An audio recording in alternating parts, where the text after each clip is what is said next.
Hi everyone in 1301, it's Dr. E and I'm here with your week 4 instructional video. We're already in week 4, that's amazing, we should celebrate that. It looks like all of you have gotten comfortable with how to maneuver around D2L, how to find the information and know where to go and what to do in our D2L class area. That's really awesome. If you still feel like you're struggling, definitely reach out to me. I don't want anybody to feel that way, especially now that we're into the 4th week, right? I want you to be comfortable or mostly comfortable at this point. Sometimes D2L is just not, it doesn't work in the best way all the time, so just be patient. But reach out to me if you're still dealing with some concerns. I do want to make a note before I get into the instructions and information for this week. I posted a supplemental video, which I'm going to try to do most weeks, and I was a little scatterbrained when I made the video because I not only included the reading I wanted to talk about, which is what we covered last week. I wanted to kind of sum it up, wrap up that conversation so we can move into the next readings and ideas. But I got a little bit ahead of myself, and I also included a few minutes on an article that we'll be reading this week by McKinney Madalena about the use of the first person. Just ignore me. Don't let me add to any confusion. I'm really sorry about that. Hopefully I will be less scatterbrained in the future, but I can't guarantee it. So what I'm going to do right now before I get into those instructions is discuss the idea of grades in the gradebook with you. Over the next couple of days, I'm going to be posting the grades from all the, the previous work that you've done. I didn't want to do that until I had the chance to talk to you about it so that there's no panic on your end, and you're kind of forewarned about what you'll see and what to do if you see something that you're concerned about. So I'm going to pull up D2L and walk you through that briefly. So if I go to the grades area here in D2L, this is what yours will look like. I'm just in a nondescript student account, so it should look like this for you. But what you'll notice is that there are dashes here with all these grades. You have, the points that are available, and eventually you'll see the points that you received, right, as the numerator versus the denominator. If you see a dash, don't be concerned. A lot of times folks will see that dash and think, oh, I didn't get a grade for it. Why is it showing as a no grade? The dash just means the information hasn't been entered yet, so it doesn't mean a 0. Don't panic. If you do see something that concerns you in terms of the grade, yes, reach out to me, but I need you to do a few things first. So if you see a grade that you're confused by, the first thing to do is to go back to the assignment. So if it's a writing post, go back to the prompt. Did you answer all of the prompt? Did you answer on time? Or did you make sure to respond to 2 of your colleagues? Was that a requirement this week? Was I supposed to answer questions? Go back and just kind of refresh your memory about what the assignment required. And then reach out to me and say, I did this assignment, it was due on this day. You need to give me specifics. A lot of times folks will email me and say, I got this grade and I don't know why. So I don't know what grade you're talking about, right? And so I need more information. Tell me what the grade was, when it was due, and make sure you let me know that you went back and looked at the work you submitted and you're still a little concerned about your grade or confused by it. So you need to do some of the work and bring that work to me so that we can then work together, okay? This really isn't something to be worried about right now because up to this point, we're just getting used to things. A lot of things have just been kind of completion grades, just finding the areas, getting comfortable with D2L. But as we start to move forward, your grades will be based on, those things, answering the prompt. Are you revising and editing? Revise, edit. Are you meeting the expectations for the discussion post, for the reading journal, for all of those assignments? So this is going to take some constant review on your part to look at the assignment guidelines and just make sure you've hit all of those expectations, okay? So I'm going to go back to D2L so we can talk about week 4. All right, so if we go to content, this is what week 4 looks like. I did update right here because I put, not only the instructional video that you're viewing now, but also the supplemental video. There will be weeks when you don't have 2 videos, but a lot of weeks you will. You'll have the instructional video that walks through the week, but then the supplemental one that's going to add to the conversation about the actual work that you did. Since in reality this is considered a 3-hour course, I don't think it's too much to say, hey, view 2 15-minute videos. But I know that it can be a lot. You're on a screen, you have other classes you're dealing with, and life, which life is very complicated for a lot of folks right now. So take breaks when you need to. If you need to hit the pause button in between a video, do so and then come back to it. Just remember that the quizzes each week kind of require that you go through the information in the videos, and that's not because I'm trying to torture you. It's because I think those can really add to what we're gaining from the course, just as we would, talk and have these conversations in person if we were face to face. So just throwing that out there, 2 videos a week, right? So the prompt is posted for the writing post, right, which is always going to be due on Thursday, and that's based on our reading from last week, right? The post is due on Thursday. It's 10 points, and then you need to, as usual, respond to 2 colleagues by Sunday. You do have your participation quiz, which covers the videos and the readings, that kind of information. So just make sure you do that by Sunday. The kicker this week is the reading journal, right? So the reading journal assignment is due by 11:59. So you have quite a few things that are due at that date and time. Plan wisely, right?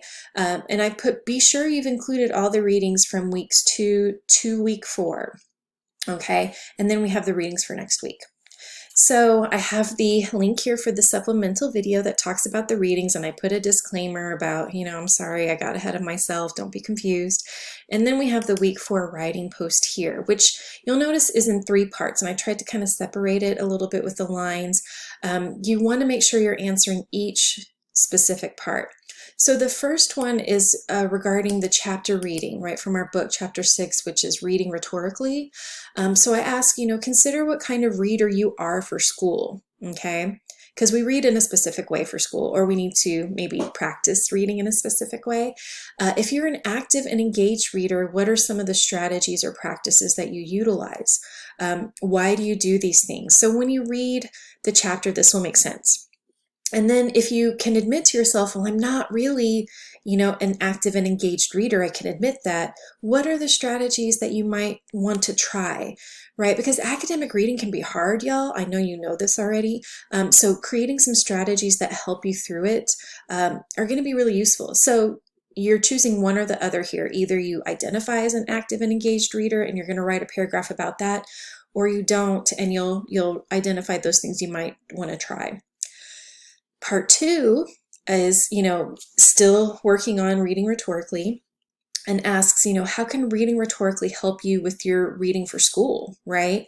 How can those methods and strategies set up in the chapter help you?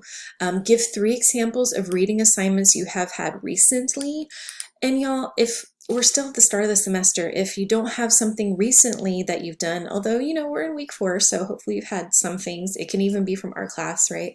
You can also go a little bit further back in your memory from the summer or from last spring, whatever works for you, or last fall, whatever works for you. What kinds of rhetorical reading strategies do you think would be helpful in each of your examples? So I put, for each reading assignment, complete a paragraph that answers each of these questions. So this is 3 paragraphs, okay? So take some time, make sure to revise and edit. And then for part 3, we're going to shift to McKinney-Madalena's article on using the first person. And I put, can you remember a writing task or an assignment where you struggled to avoid the first person, right? Because a lot of times we were told not to use the first person in our writing, especially school writing. For that assignment, why was I hard to avoid, right? Why was that hard? And I link the difficulty of this assignment to one of the 4 values McKinney-Madalena identifies. This will again make sense, when you read the article.